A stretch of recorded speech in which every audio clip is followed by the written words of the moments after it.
Hi, my name is Mike and I'm here to read a comic. Today's comic is Spider-Woman, issue number 18, dated, I actually don't know what month it came out. It did come out in 1979.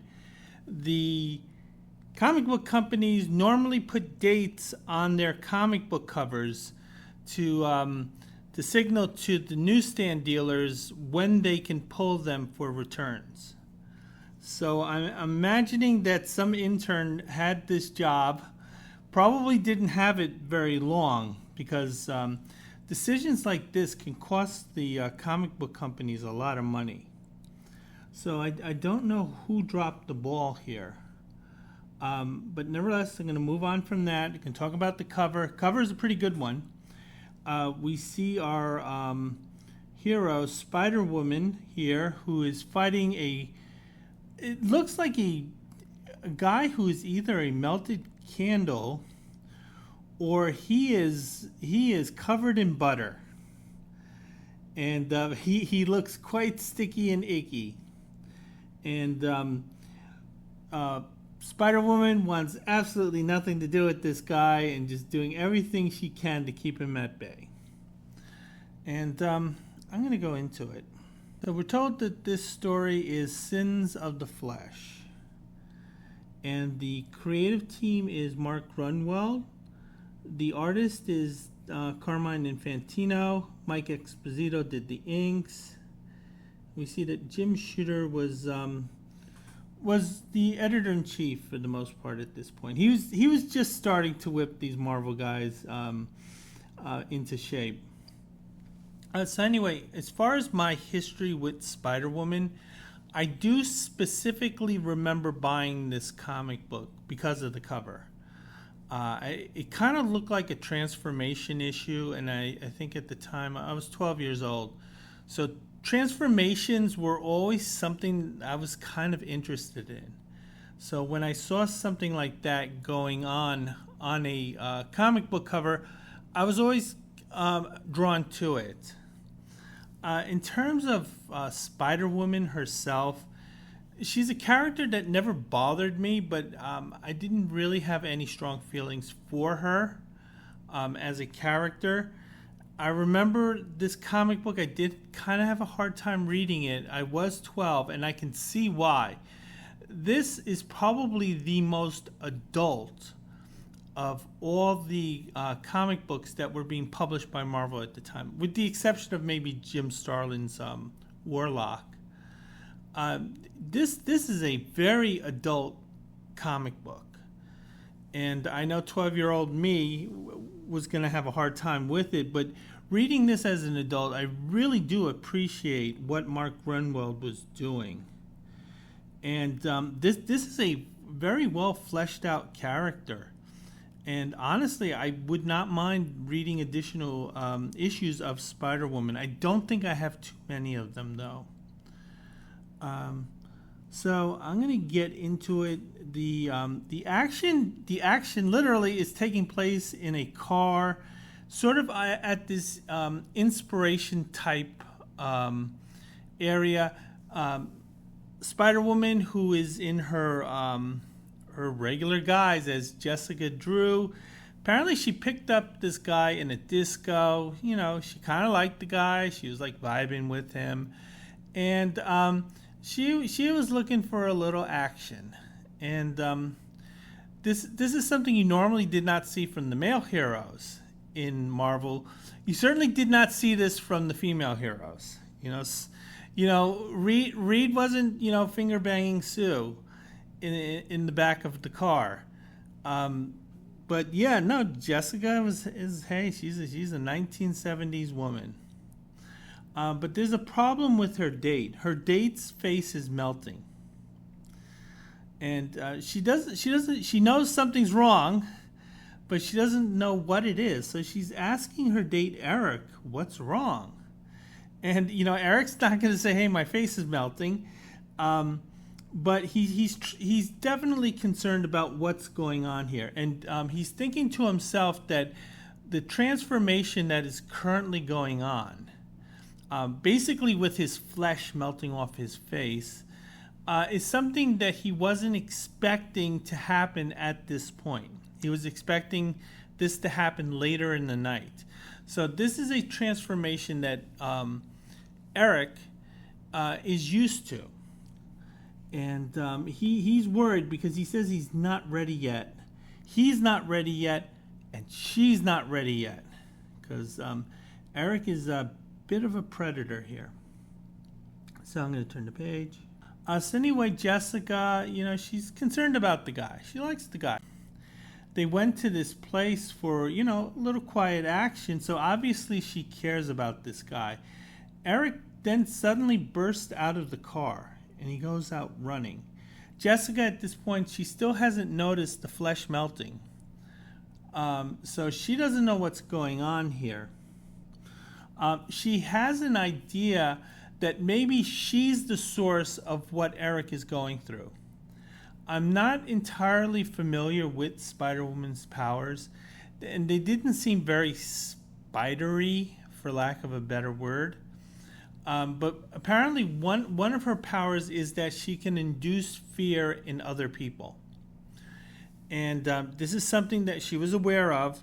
Apparently a solution to this, this kind of aura that she's able to emanate, can be suppressed using a medication that she had developed at her job. And her job, involves kind of like dealing with people's emotions. So she's thinking that maybe there's some residual effects, or maybe the antidote hadn't fully kicked in yet. So at this point, she doesn't really think Eric is kind of weird. She's giving him the benefit of the doubt. So anyway, she's going to run after Eric to see what's going on. Jessica looks beautiful here. She has a halter top. She has a red skirt. This chick normally would have nylons on. Women in late 70s, they wore a lot of nylons. I don't see that effect though here. But nevertheless, she's going after Eric in this wooded area. And she's taken some of the antidotes, so she's hoping that it's probably that and not that he's a little weird. Gonna turn the page. So anyway, we see Eric. He's running into the forest here because it's kind of this very desolate area. Eric's thinking to himself that he was almost found out by her. And he's concerned about the fact that this melting issue is something that is happening more frequently to him. And it looks like it's only been 3 hours since he put on this particular face, the face that Jessica knew him by. So apparently he's kind of a shift shaper in terms of his physical appearance. This is very much like Clayface. And at this point, the famous Steve Englehart, Marshall Rogers run of Detective Comics had been out. So clearly this was based on the Clayface arc in those Detective Comics. I'm gonna be looking at those Detective Comics at some point. So anyway, we see Eric now. Eric's face is completely blank at this point. So he has a face, but he has a face with no features. Just simply 2 eyes, a couple of holes, and a mouth. And he seems satisfied at this point because at least his face isn't melting at this time. Jessica, she is running, looking for Eric. And then she stumbles across him at this point. And, Jessica, normally women would be, getting the hell out of there at this point. But, Jessica's like, hey, this is a guy, he has issues, and I got to find out what's going on here. Plus, I have superpowers, so I can kind of handle this situation. Going to turn the page. She's only thinking about him and not herself.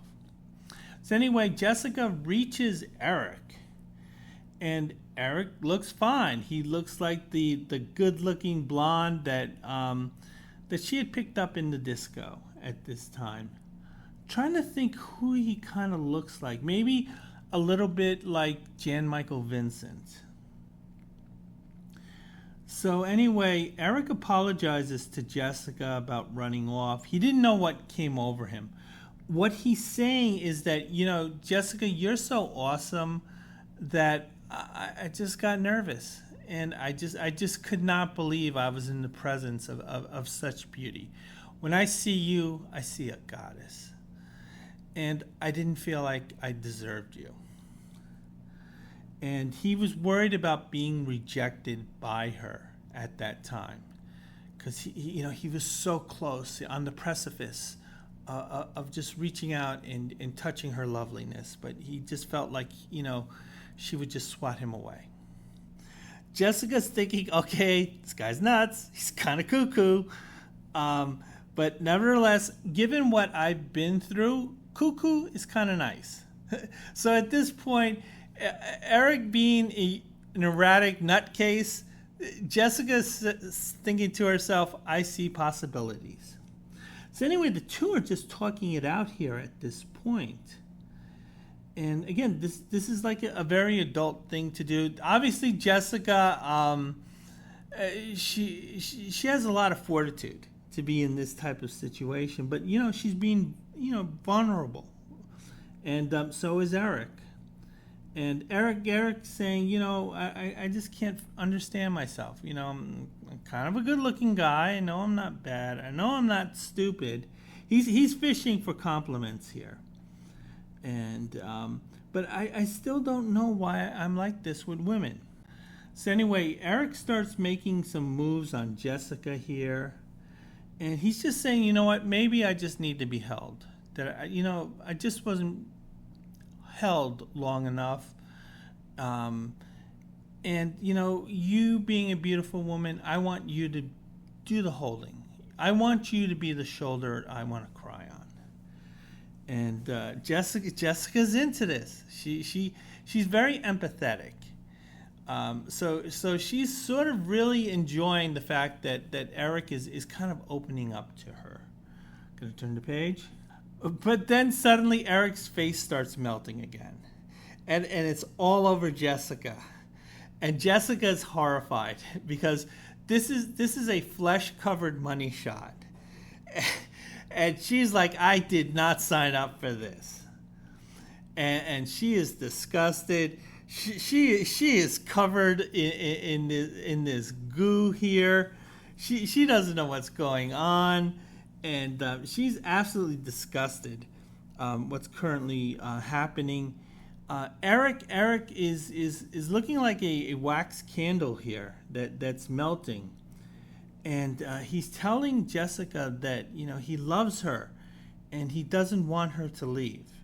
So Eric is very emotionally needy when he's in this state. But the thing is that obviously this state is quite off-putting to women. It could also be quite dangerous, and we're going to find out that's the case later on. So anyway, Jessica's just totally disgusted by this. She sees Eric as really kind of a monster here. She's covered in his flesh, and she runs off. Now the thing is, Spider-Woman's powers are different than Spider-Man's. She seems to have these power rays that emanate from her, and she can use her hands to sort of discharge them. So she's using this power against herself to get the flesh off of her. Now there's a problem with this sort of bioelectrical power, is that she's using it on herself. So it's not just affecting the flesh, it's also hitting her. So this is sort of like, her turning on the X-ray machine on herself. But she feels that she has enough control over her powers that she can do this safely. Gonna turn the page. So anyway, it's working. Jessica's power is able to separate the flesh off of her own skin. So this is kind of like a sonic shower for Jessica. The flesh has been removed from Jessica's body. She's clearly horrified by what had happened. She wants to get the hell away from here at this point, and she uses her spider abilities, and she's able to climb this tall tree here because she clearly doesn't trust Eric, and she doesn't know what's going on here. And at this point, Jessica kind of feels like the prey. And that's exactly what's going on with Eric, because Eric is clearly searching for her. But the thing is, Jessica does not know what Eric's intentions are. Based on that interaction, these intentions are not good. So Jessica is being a little cautious in wanting to confront Eric at this time. And she feels that she can best confront Eric as Spider-Woman. So she does have her costume. I think she keeps it in her purse.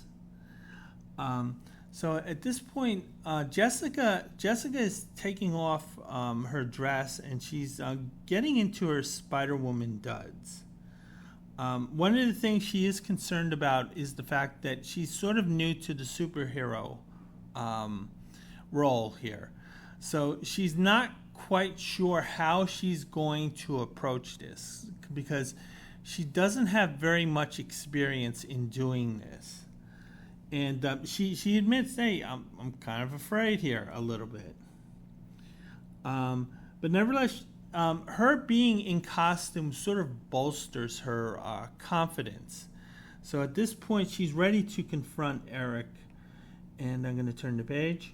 Eric at this point got into his car, and he's driven off. They're in Southern California. So anyway, Spider-Woman is in pursuit of Eric. Eric is kind of driving off very quickly. Spider-Woman, because of her ability to fly, and that's how she's following Eric, she's able to get ahead of his car. So she lands in front of Eric's car as it's coming down the highway. She's standing right in front of the car, basically wanting it to halt at this point.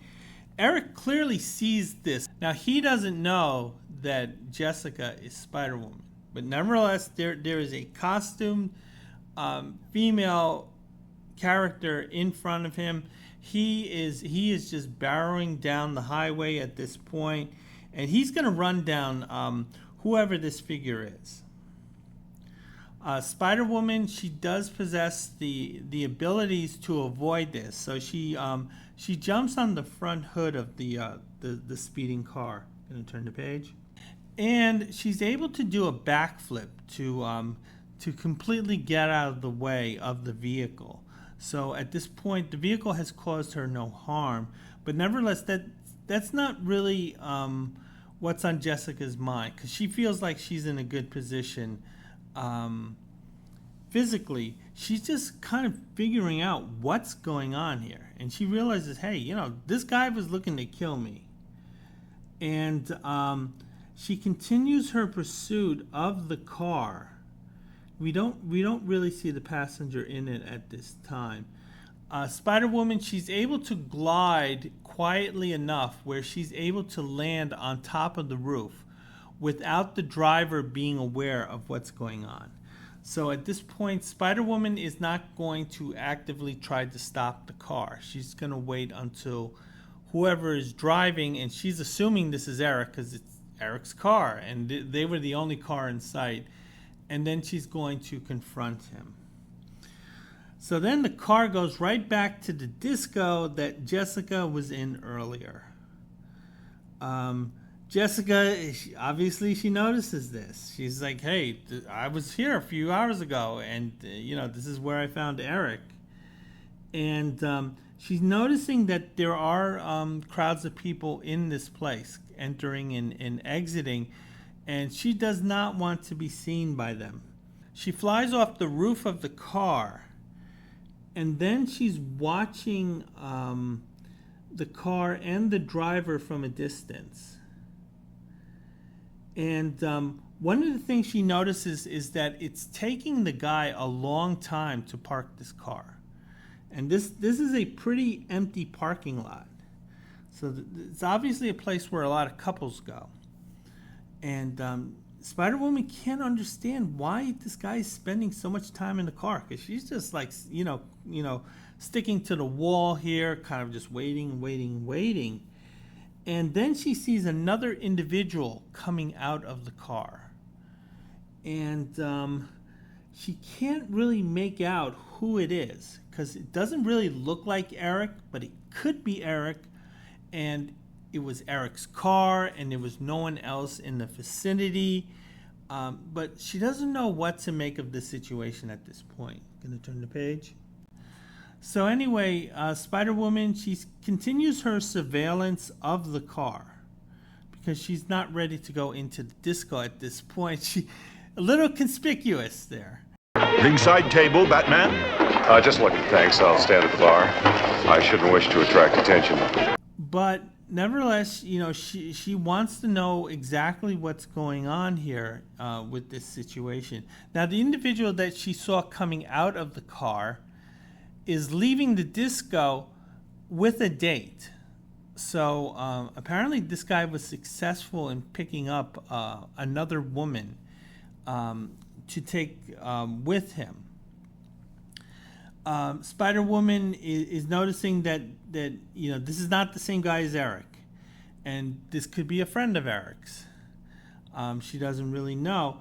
But then as she's following the car from behind, as she's gliding above them, she's thinking to herself that maybe Eric is kind of a shift shaper, and kind of like Odo in Deep Space Nine. So Jessica has the idea that this person can mold their features in a way to look like anyone. She's just throwing guesses out there. But this was actually a pretty good educated guess.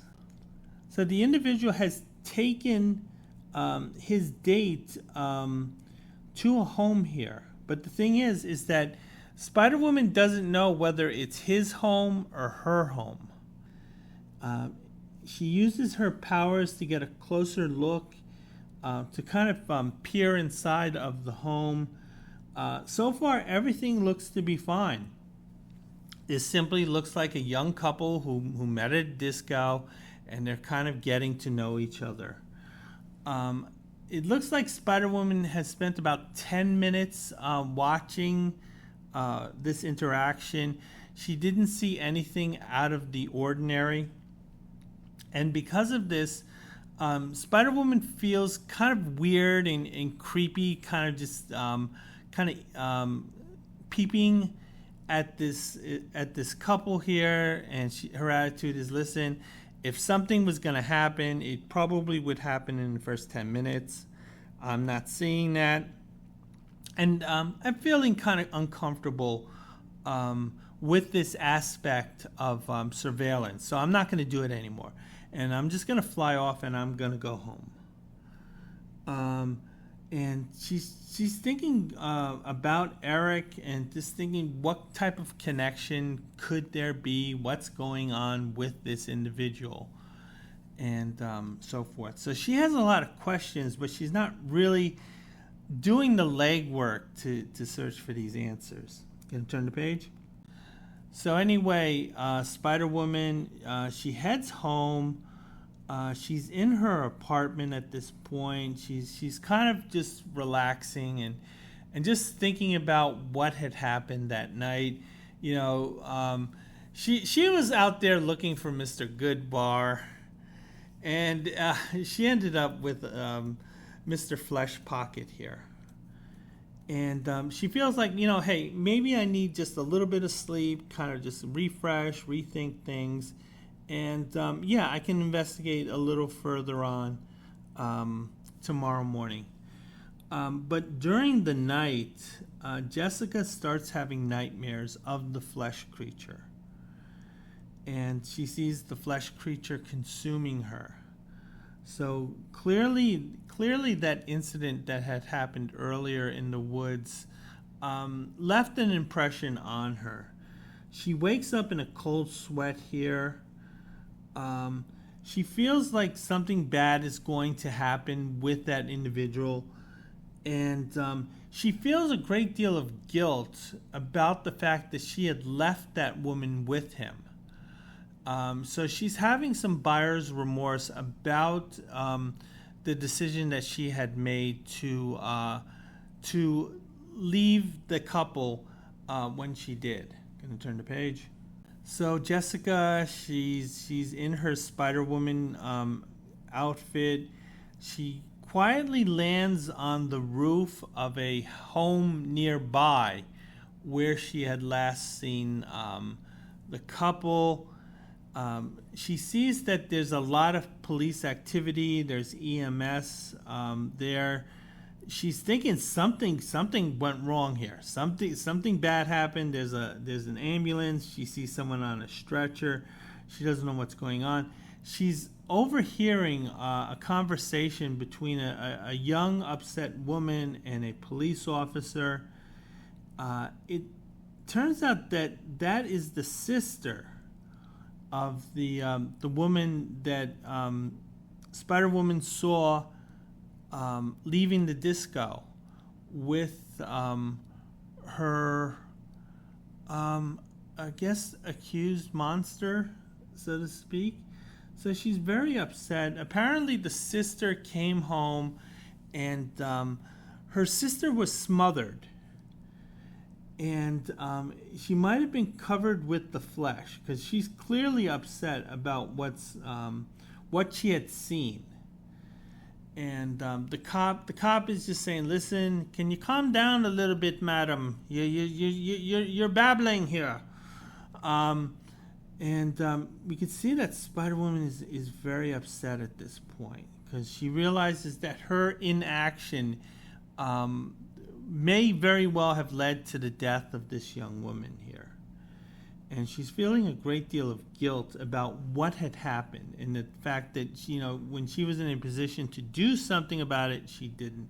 And again, these are all very adult things that you normally did not see in Marvel Comics. I know at the time the X-Men were the most dramatic of Marvel's titles, but you really did not see sort of a lot of the concepts that are in this issue.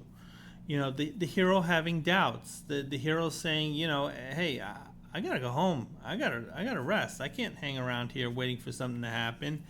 And the hero leaves, and then something bad happens, and then she has to live with the guilt of this. So anyway, Spider-Woman is determined to find this individual. If this individual is a shapeshifter, as she suspects, Spider-Woman is not going to have much success in sniffing him out. So she feels like she needs to go in as Jessica Drew and to, kind of go undercover. Now, she had gotten to know this individual in the disco, so she kind of knows the type of vibe to look for, the type of guy. So Jessica, she is just going to the disco every night. She's making herself kind of available. If you're a guy and you approach her, she's gonna give you some time.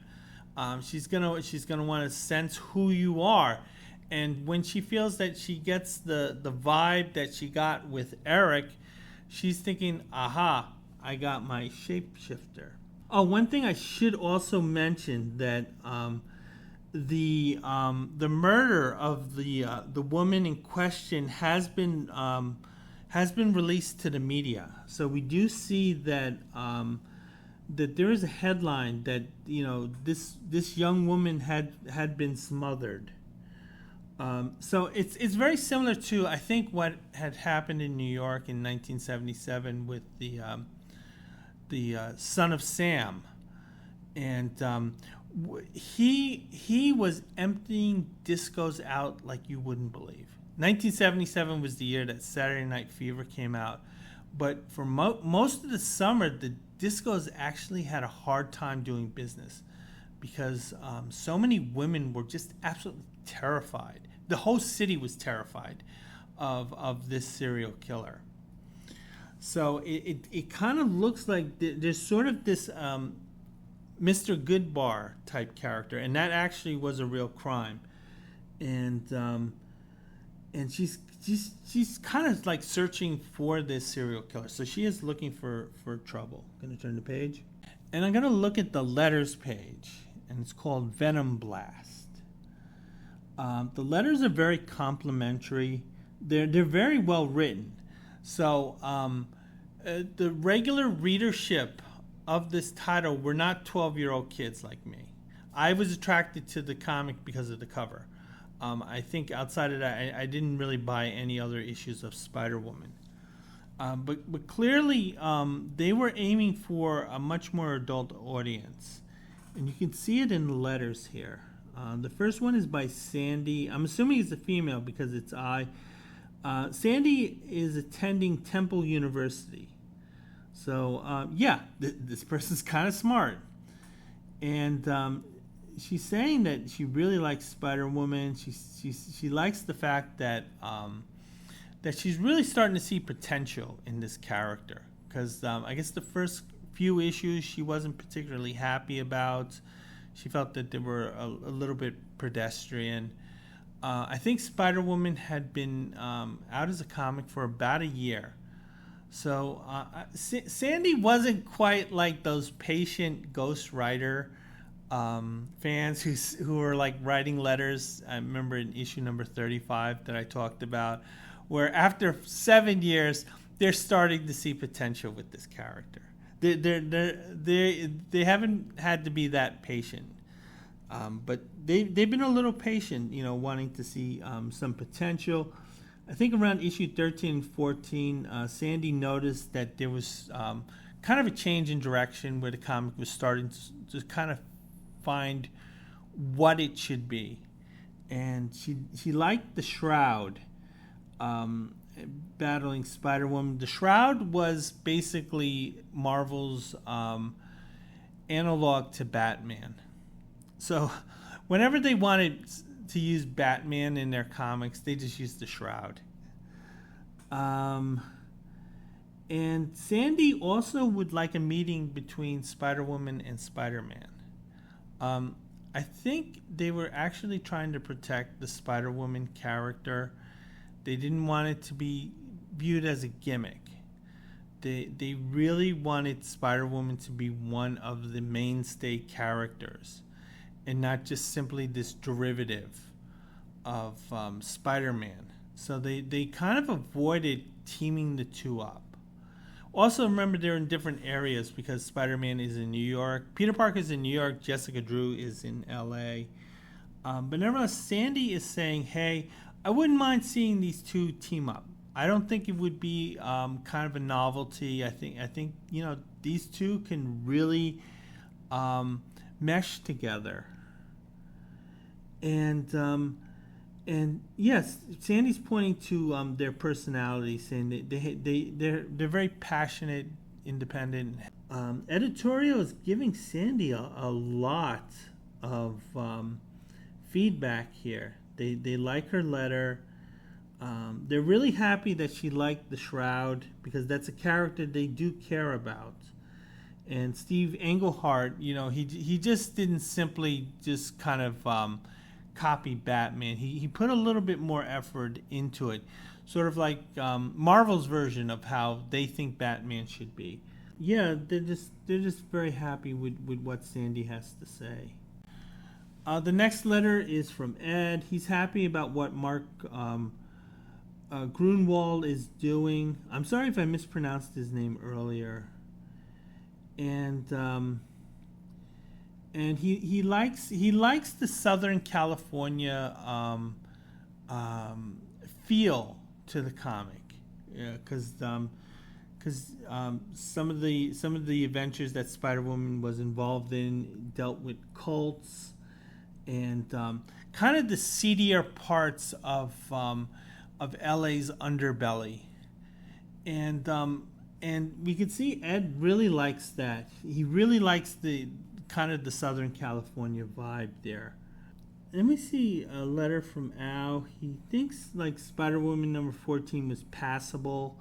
It was not great, but it was enjoyable. I think Al wants the villains to be more involved in what's going on, and I think Marvel at this time, for this character, they wanted to avoid rotating villains because that's sort of what happened in Spider-Man, where Spider-Man he'd fight the Kingpin, then he'd fight Dr. Octopus, and then he'd go through Kraven, and then there was the Shocker, and it's sort of the rotating rogues gallery. And that's how Spider-Man was for really a long, long time. And it seems like they want to avoid this with Spider-Woman. So it looks like Marvel is putting a lot of care into this character. So I'm going to get back to the story. At this point, Jessica, she's been haunting the discos. She's kind of looking for that guy who has that vibe. And speaking of vibes, this page kind of looks like a Charleston romance comic.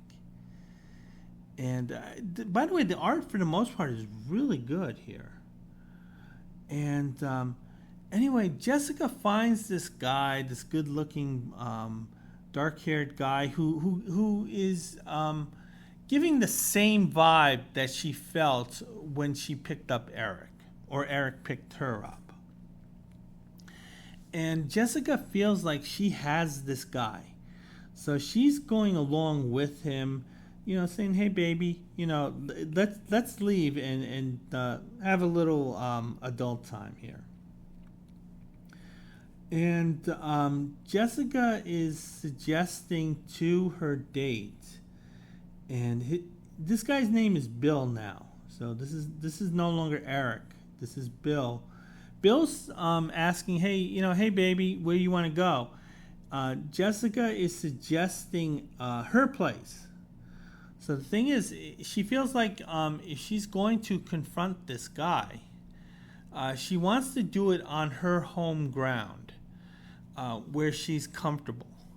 Now, on one hand, okay, that makes a lot of sense. On the other hand, we saw this guy can turn into a fleshy, gooey mess. And does she really want to mess up her carpets? But she's willing to take that chance. So anyway, they arrive at the home where Jessica told Bill to go. But she's not at her apartment. She's at a home that she has access to. She's mentioning she has the keys to Miss Dolly's place. So this Miss Dolly is someone that Jessica knows.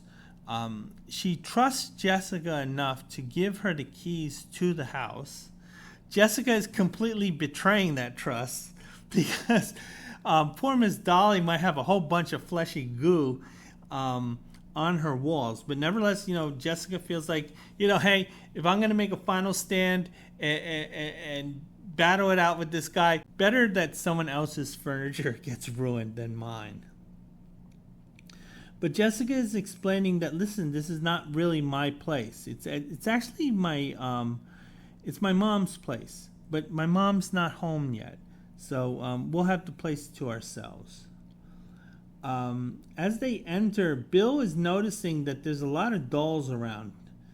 And Jessica is explaining, my mom's a collector. She likes these, what do they call them? Beanie Babies? Yeah. So she likes these beanie things.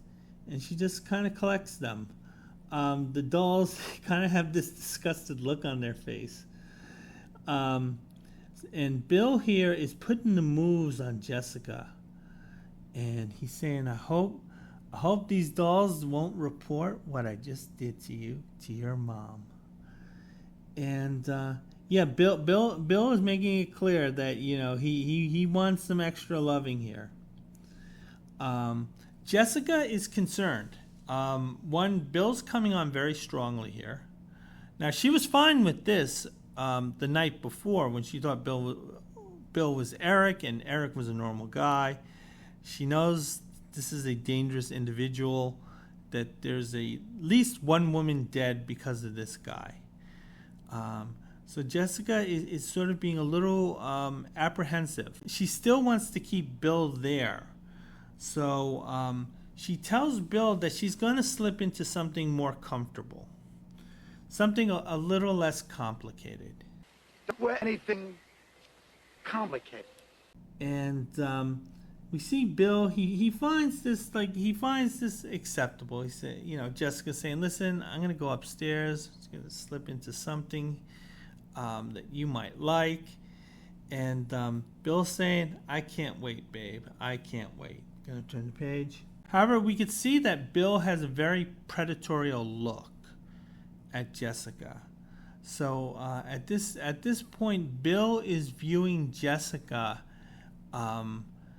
as his victim, as his prey. Jessica, she reaches the second floor here, and she enters a room, and she changes into her Spider-Woman costume at this point. And what she does is that she's going to go outside and burst through the front door. One, to catch Bill by surprise. Two, to throw off any type of hint that Jessica and Spider-Woman are the same person. So at this point, Bill is thinking that Jessica is upstairs changing, and suddenly this other individual just happens to burst into the home. And Jessica is thinking to herself that, hey, this might not work. I might end up exposing who I am, but to catch this murderer, it's going to be worth it. I have to do it. I have to crack that egg to make this omelet. So Spider-Woman, she bursts into the living room, and she accuses Eric of murdering Sally Quint. And as I had mentioned earlier, the murder was reported in the papers. So Spider-Woman at this point would know who the name of the murder victim was. And clearly this is sort of like a mission of vengeance. She wants to avenge Sally's death. To in some ways make amends for what she felt was a screw up. Bill is surprised. He hears the name Sally Quinn. He's like, who, huh? Who's she? I don't know. So clearly Bill is very predatory in that he doesn't even remember the names of his victims. And then we're treated to a flashback. Gonna turn the page. And we're told of the origins of our villain. And it turns out that it's a young man who is a scientist. We're not given the name at this point. But anyway, he's a scientist, and he had developed a rare skin condition that is terminal at this time.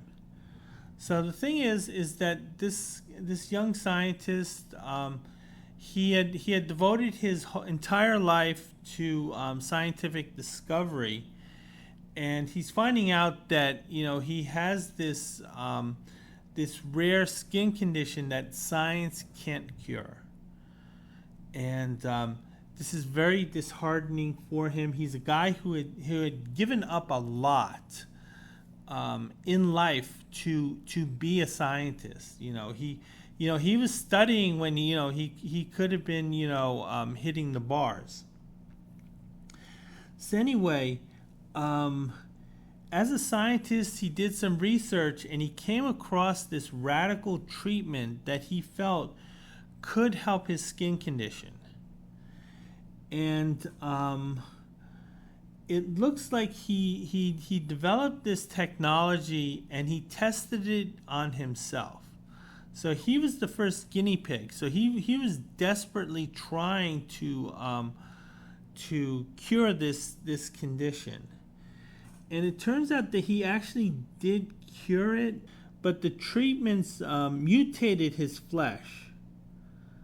So the thing here he's sort of like Clayface at this point. So the skin condition has been cured, but his flesh had developed into sort of this movable goo, so to speak. But the thing is that he found that he could shape his flesh in a way where he could take on the appearance of just about anyone. Again, just similar to Clayface. And the thing is that I don't know what had happened. Maybe he developed a new appreciation for life, or living life, or maybe because the flesh is now so active that it started to influence his attitudes. So what had happened is he started taking more and more pleasure in kind of like the physical pursuits of life.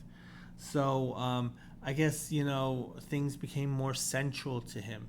He wanted to have more physical experiences. So what he was doing was that he was basically targeting the best looking guys that he could find, taking their features and making them his own. We see one victim here where he uses his sort of movable flesh to create a carbon copy of this individual's face. I don't know if he's killing these guys or not, but he's definitely taking their identities.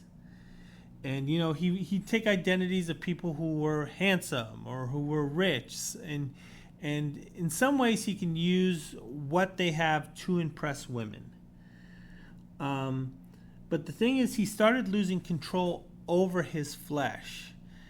And during the course of some loving, his flesh would smother the women that he was seeking to be intimate with.